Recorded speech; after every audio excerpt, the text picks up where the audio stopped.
Brother Stack, I suppose you have enough leaders for the conference today. Morris, okay. This is a Sunday school meeting. Good crowd. You know, in our last executive board meeting, February, we asked Brother Stack to leave the meeting for a while, and he reluctantly left. When we called him back in, I said to him, Brother Stack, the motion failed, and we're going to let you stay for a little longer. We didn't say anything besides that. A couple of nights later, he called me on the phone. And he said, Brother Roundtree, I've been invited to go to my home church down in, I don't know, North or South Carolina, preach at a homecoming first Sunday in May. Should I go, or is there something in the wind? And I said, by all means, go.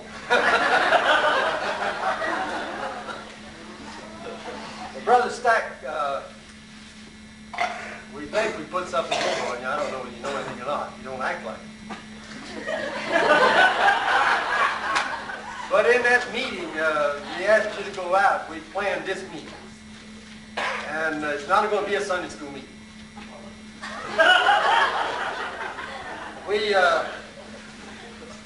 decided that we would have a meeting today to honor you and Mrs. Stack for 30 years of service to our association mission. And I don't know how we kept it from you, but when I saw the ad in Thursday's paper, I thought, well, we kept it from you, Miss Moore, because he advertised the Sunday school meeting. And then when I saw him bring all these books in, well, I knew we kept it from him. That's why Assembly is here, and a lot of other people.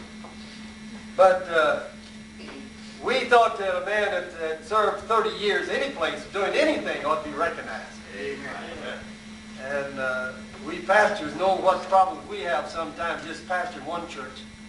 Imagine what he had pastoring 14 here and what, I don't know how many known him. But he has worked with us for 30 years. I have known him about 21 and a half of those years, 1966 when I came to Benco. And I have been fortunate to serve as moderator. This is my 9th year, so I've gotten to know him pretty well. And I have found him to be a very peculiar person. Not because he's from Carolina, not because he loves grits, and not even because he wears a watch that's always late. But he's a very peculiar fellow. And I have learned this over the years. You know, I read somewhere not long ago, or maybe it's longer than that ago, somebody said it's a misnomer to say you fall in love. You never fall in love, you grow in love. You fall in a ditch. And I have, I guess, grown to love Brother Stack as a fellow in the ministry.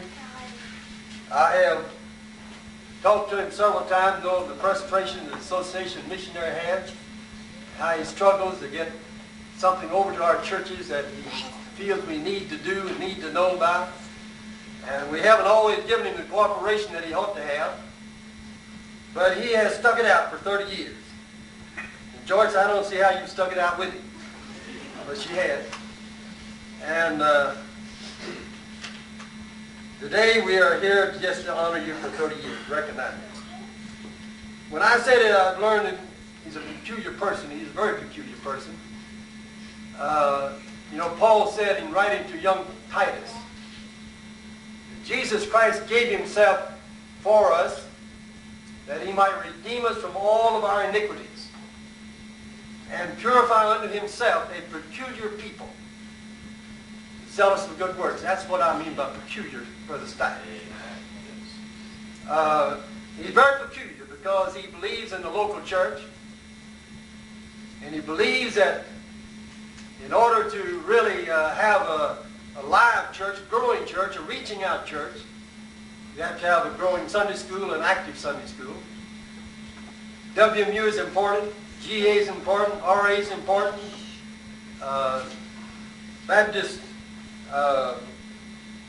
training you in church training is important. And he has pushed all of these programs. Not because they're programs, but because he's so peculiar that he believes that they would help us build a church, strong church, to reach out to people. And that peculiarity is not too prevalent today. We've got to the place where we want to take the easy road out. We've got to the place where we want to have weekend revivals, and that's about what it amounts to, a weekend. We can't stand a week preaching anymore, or 2 weeks. I remember when they had 2 weeks. It'd sweat till you wet clear down to your feet. No air conditioning, just 2 weeks revival, and God bless. But we've outgrown that. We've progressed. We've come a long ways, they say. But he's still peculiar. He still pushes these things, and he still promotes these things. He still works that.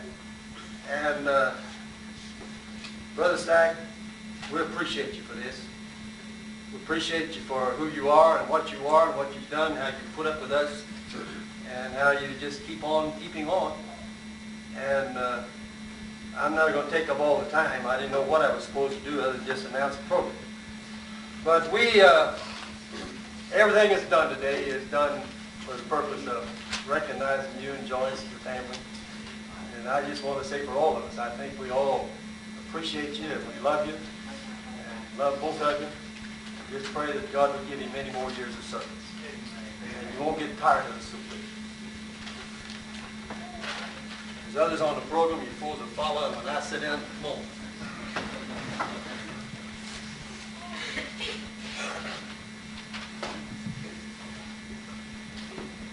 It is my privilege to welcome all of you to Pleasant Home Baptist Church. And that gives me quite a privilege on a day like this, amen? What a beautiful day from the physical standpoint and all of the lovely sunshine. And the only thing that I've seen that could make that better is the sunshine on each of your faces. That is indeed reflected the spirit of love that you have for one another, for this dear brother, and for his family, who's meant so much to all of us, me in particular, over the many, many years. I would like to add a word of welcome also, not only to all of the visitors who are here for the first time to our association, but a special word of welcome to my good friends and neighbors, Brother and Mrs. Sam Stack. By the way, Brother Stack, you certainly have a beautiful daughter. And well, she looks young, you know.